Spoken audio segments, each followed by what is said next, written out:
তিন শ্রেণীর মানুষকে দিয়ে সর্বপ্রথম আল্লাহ জাহান্নাম উদ্বোধন করবেন। নাউজুবিল্লাহ বলেন। এক শ্রেণীর মানুষ হলো শহীদ। শহীদ আমরা দেখেছি, জেনেছি যে মানুষটা শহীদ হয়েছে ইসলামের জন্য, দ্বীনের জন্য, ধর্মের জন্য শহীদ হয়েছে। কিন্তু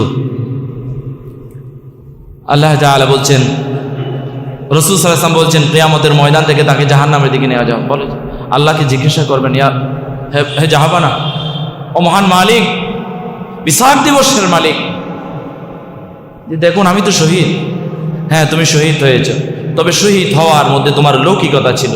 তুমি লোক দেখানো শহীদ হয়েছ। তোমাকে বীর বলার জন্য তুমি শহীদ হয়েছ, তোমাকে বীর বলার জন্য শহীদ হয়েছ। তো তোমার লৌকিকতা, তোমার বীরত্ব, বীর, এটা সুনাম, সুখ্যাতি দুনিয়াতে ছড়িয়ে পড়েছে।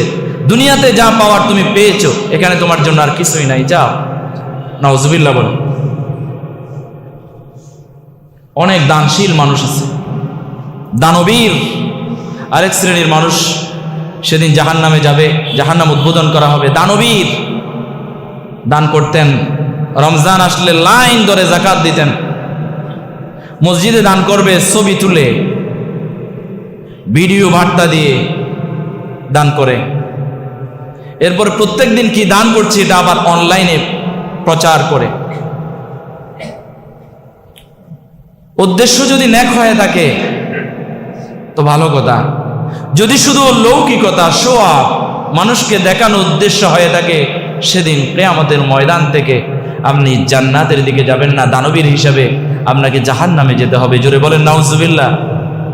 আল্লাহ বলবে, তুমি মানুষের কাছে বাহবা পাওয়ার জন্য, তোমাকে দানবীর বলার জন্য তুমি যা করেছো তা পেয়েছো দুনিয়াতে, এখন তোমার জন্য আর কিছুই অবশিষ্ট নেই, যাও জাহান্নামের দিকে। নাউজুবিল্লাহ বলেন। কাজে আমরা যা করব সব আল্লাহকে দেখার জন্য করব, আল্লাহকে দেখানোর জন্য করব, কোনো শো আপ নয়, লৌকিকতা নয়। যদি আপনি করতে গিয়ে লৌকিকতা হয়ে যায়, শো আপ হয়ে যায়, এটা ভিন্ন কথা। তবে নিয়ত, একনিষ্ঠ নিয়ত থাকতে হবে, আমার এই আমল একমাত্র আল্লাহর জন্য। পারবো ইনশাআল্লাহ? আল্লাহ তৌফিক দান করুন বলি আমিন। এরপরে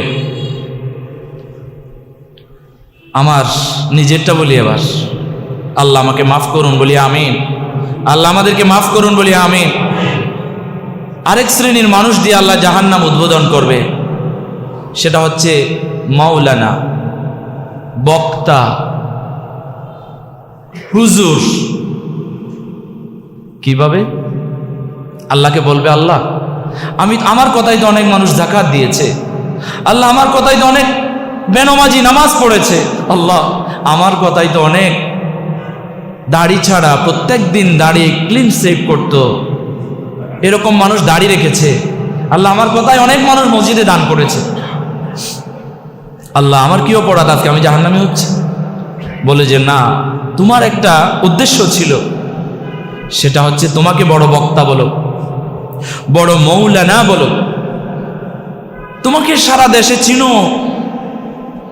সেই উদ্দেশ্য যদি কোনো মৌলানার, কোনো আলেমের থেকে থাকে, সেদিন কিয়ামতের ময়দানে আল্লাহ এমন ধরা ধরবেন, বলে যে তুমি যা দুনিয়াতে চেয়েছিলা, যে লৌকিকতা, যে সোয়াব, যে বক্তা বলার জন্য তুমি আলোচনা করেছো, হুজুর হুজুর বলার জন্য তুমি আলোচনা করেছো, হুজুর হয়েছো, অনেক বড় মৌলানা বলার জন্য তুমি বড় বড় পাগড়ি পড়েছো, বড় বড় জুব্বা পড়েছো, হুজুর বলার জন্য।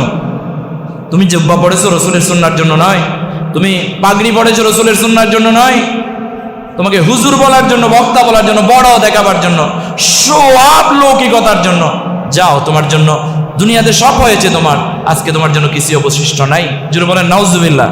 জাহান্নামের দিকে আল্লাহ সুবহানাহু ওয়া তাআলা আমাদের লৌকিকতা থেকে, মানুষকে দেখিয়ে দেখিয়ে ইবাদত করা থেকে বেঁচে থাকার তৌফিক দান করুন বলি আমিন। আরো জোরে বলেন আমিন।